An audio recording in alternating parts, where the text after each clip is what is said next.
Hello guys, and welcome back to this channel, where today guys, I'll be showing you how to use time tracking in monday.com. So guys, the first thing that you of course need to do is go to monday.com and you'll be greeted by a screen like this. After that, you just need to go and log into your profile or register if you guys already do not have one. But now guys, let's see what we actually have in front of us here. So as you can see in the top left corner, we have your home screen, your work, and the main space where you can go, your workspace which you can go and work on. And in the top right corner, we have everything about your profile. So everything is here in one place. But now guys, let's see how you can actually go and use time tracking in monday.com. It is pretty simple. You just need to go and follow these few steps.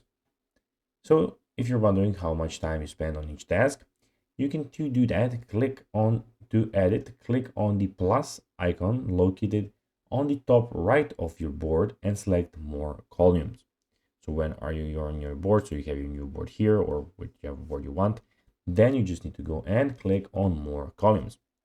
After clicking that, once in the column center, select the option time tracking.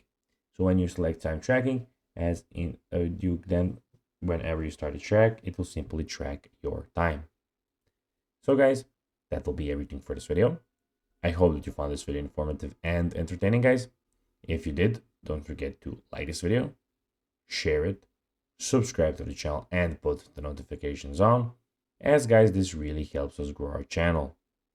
So if you have a few seconds, it'll be pretty cool if you could do this for us.